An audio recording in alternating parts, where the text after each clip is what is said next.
I'll take that.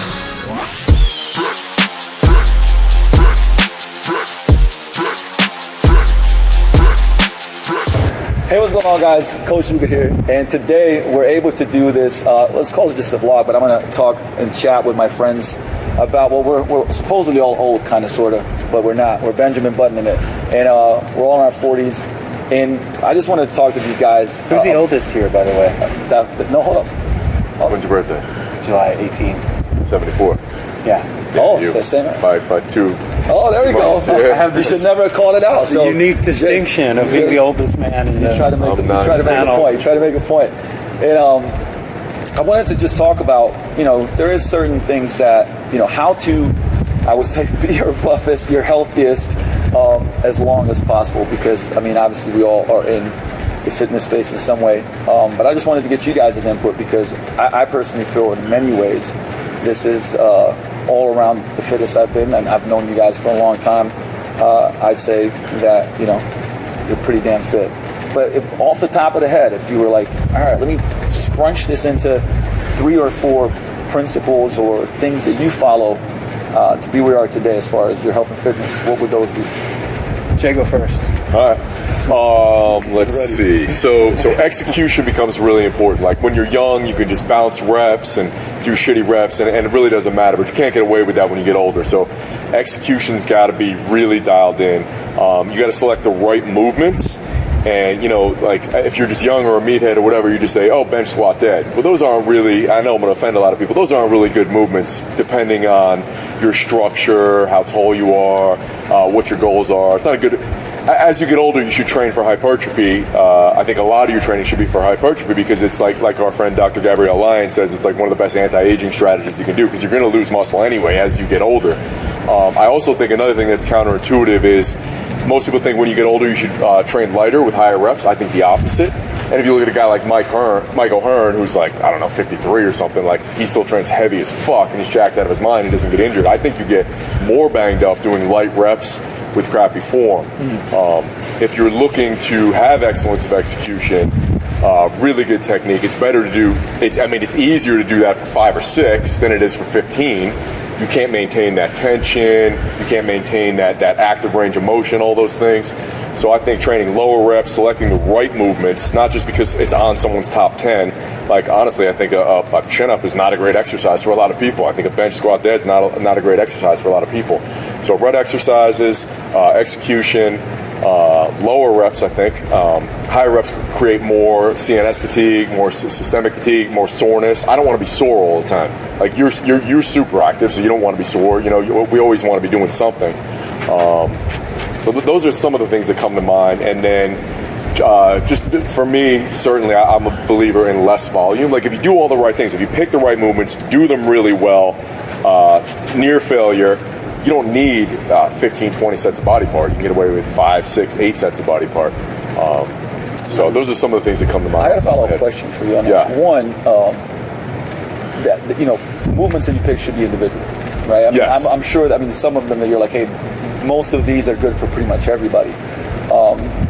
Because I think that's over time I've found that, this like group of movements I can keep doing for forever, and I feel good doing them.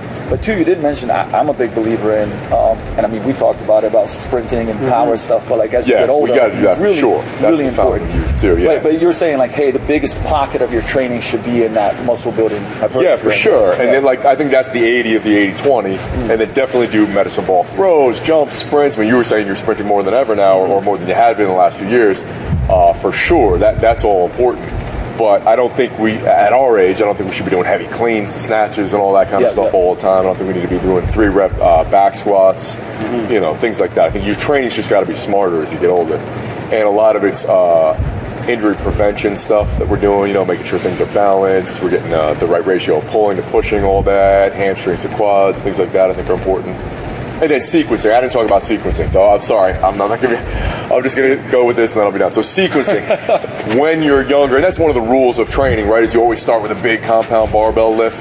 That feels horrible when you're older. It feels actually horrible when you're younger once I introduce people to, like yesterday we started with pre-fatigue, we did flies, then we did dumbbells, then if you do a barbell, it's going to feel way better.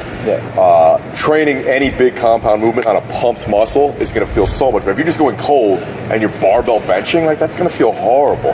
So if you sequence something more joint friendly, like on a push day, a dumbbell press, a push up, a cable fly, and then do something else on a pull day. So for example, we did a pull day today. I'm always going to want to do something that's chest supported, so your low back doesn't get strained, and we hit upper back first because that's a weakness. Because just look at all of us here. Well, you're pretty good with us like this, or you're like this. So upper back tends to be a weakness. Also, people's lats get really tight, so I like more upper back shit than lat training. Because people have tight pecs and tight lats, and they're just doing, and then your whole back day is all lats. It's too much. So I like a lot of upper back stuff, then lats, and then like for example on a leg. So anyway, I don't like going overhead until we're second or third movement. So we get a good pump, and now we're going overhead. We're only going overhead about here. Most people, that's why I don't like a chin up, don't have the thoracic and the shoulder mobility to get here, and then you just destroy your shoulders and your back gets all screwed up.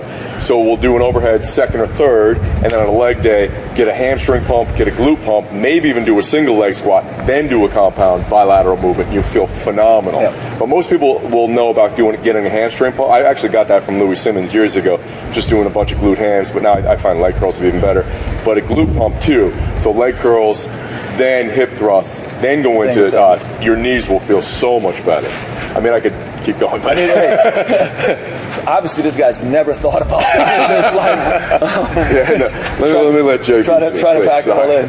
Yeah, no, that's great. And honestly, when it comes to the in the gym stuff, I mean, guys like Jay, guys like Brian Cron have heavily influenced how I think about. So everything he said in the gym is what I do, basically, because I follow his Instagram, and Brian helps me with my programming. And so, yes, I mean, agree with everything, and I do everything, and everything he just said works. And if you're over 40 and you're trying to strength train the way you did when you were younger, stop and start doing some of this stuff and follow his IG and start taking some of these tips, because it's made a huge difference for my elbows, for my shoulders, for my knees. Because like you said, I mean, for me, the principles get a little more meta. It's like, okay, what do I want at this stage in my life, you know, from training? Right. And for me, it's way different, right? Like, I don't care about being as jacked as I once was. What I want to be able to do is go every single day. I want to be able to like do some kind of physical activity every single day without yesterday influencing today. Yeah. I hate being sore. Yep. Probably my entire 30s I spent being always sore. Yeah, totally. And always grumpy and always feeling tired and always feeling too hungry. And so I don't want to ever feel that, right? Mm-hmm. So I want my training to energize me rather than to make me feel wound down. So that's how I think about constructing a workout week, if you will, or even a month or a 6-month phase. It's like, okay, cool, I got to get some strength training in. I've also been thinking a lot about, okay, if there's an inevitable decline, right, then I want to start declining at a higher point, right, so have more muscle mass to begin with. But then I like to sprint, and I also think that when I started sprinting again as a master's athlete, all kinds of stuff that was going on from years and years of only strength training started to go away and get better, right? My mobility, my flexibility, I just felt good like moving around in space in the world when I was doing 40 minutes of drills and then 20 minutes of sprints a couple days a week. And then, whatever you call cardio, I just go for a hike in the mountains, once a week. And I want to be able to do that. Like every Wednesday, I go hiking with my friend Casey for 3 hours first thing in the morning, right? So for me, training and looking good into your 40s or 50s, whatever the case may be, it's this sort of constellation of ideas around how I want to live my life, right? And the same thing extends to like nutrition and supplementation and everything else too. Like, do I want to count my calories and track my macros and all that stuff? No. And not just because like I have some skill at understanding food. I just don't want to do that in my life at this point. So then it's like, how do you figure out the 80-20 of eating? Well, if I just each meal fill my plate with half protein, most of the rest vegetables, and then I do that 3 or 4 times a day, and then I have discretionary calories throughout the rest of the day. Like I eat ice cream every single day. I know this for a fact. And I can do that because my breakfast is protein and vegetables, my lunch is protein and vegetables, my dinner is protein and vegetables, not the same ones, and it's not boring, and I like seasonings and spices, and I like mixing things together. And then usually at the end of the day, I'm like, hey, you know, it'd be fun, a bowl of ice cream with some nuts and some fruit and stuff like that. And I can do that, and I can keep my body comp in check, and I feel like I'm fueling. In fact, in some cases, I feel like it actually helps fuel the rest of my, so, you know, I call it my recovery bowl, kind of tongue-in-cheek, you know what I mean? But you can get away with it when you're active, and the rest of your meals are, you know, fueling your body's needs from your training and your life. So that, for me, it just, the meta thing is just how do I want to live my life? Now, not everyone may resonate with what I just said for my own personal goals are in terms of what I'm able to accomplish. And that's fine. Like, pick your own. Like, if you want to be super strong at 50, that's fine. You just adjust this to be a little bit differently than mine. But I think the key is to try and figure out what kind of life you want to live. You have to start doing little experiments around it, right? So as you get older, you start experimenting around. Like, okay, well, what if I tried lower volume in the gym? What if I tried 1 sprint day or 2 sprint days or a hike or just a walk, right? Just a 60-minute walk on my off day. And you start experimenting. What if I try a little more protein and fat and a little less carbs, or a little more carbs and a little less? So you can let go of all the things you thought used to be the only way for you when you were younger, and you can just start playing around with this whole palette of other options. You know what I mean? And I think that's the mindset cue right there. You're like, okay, cool.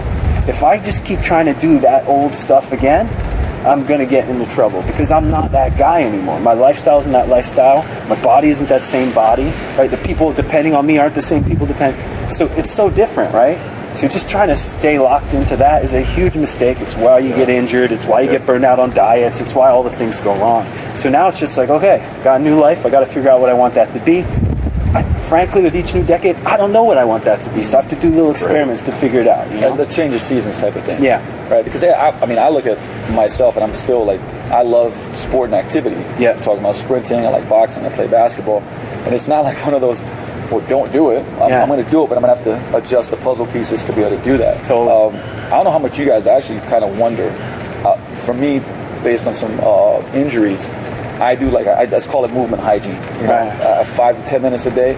Not just the warm up stuff. Actually, kind of what I was doing with Kenny, like these high ROI movement exercises, mobility, pales, rails, and stuff. And it's like in 5 minutes, I get so much better. Right? It's just like for that 5-minute investment. Right. Like I feel so much better. My hips and low back. Do you do that stuff, Jay? Do you do like outside the context of a workout? I do 10 minutes of mobility stuff whenever. I do, yeah. Probably not as much as you do. So my take on that is, not that I disagree at all. I think we should all do that. But I think there's a lot of people that need to do 20 to 40 minutes before they can even train or do that all the time. I think your training's really screwed up and you got to make some adjustments. I think good quality movements, like if you select the right movements, like if you're regularly doing knees over toes split squats and doing calf raises with a 5-second pause at the bottom. So now we're getting ankle mobility. We're improving hip mobility. We're getting the active stretch here. If you're doing RDLs, single leg RDLs, good stretch position movements that you're in your active range but not overextending, because then that causes, some people will overextend and be like, oh, I'm really stretching my lats, and then that just causes more inflammation, and you're always dealing with that inflammation. But if you're doing good movements that take you through a full range, I don't think you need as much of that. Like I used to need way more of that. I agree, yeah. And like we did a pretty good warm up tonight, but like I could walk in now, and in my 20s and 30s I could never do this. Now my training's different too, but like I feel so much better now just because of the way I take care of myself, my nutrition, my sleep, my training's so much better.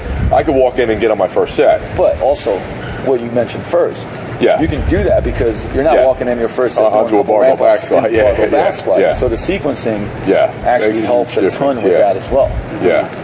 But what would be like? Okay, so some toolbox stuff. I'm just looking like like JB says, meta, right? When you look at the toolbox and go, well, what are some things that you absolutely have to pay more attention to outside of just the training stuff that we talked about? It's just inevitable. Obviously there's a recovery component to it, but just from you guys' perspective, what have you changed on a recovery perspective? I would say we talked about volume a little bit, but when it comes to sleep and other recovery strategies, do you bump them up? Or it's like, I'm adjusting all the other stuff. It doesn't matter as much.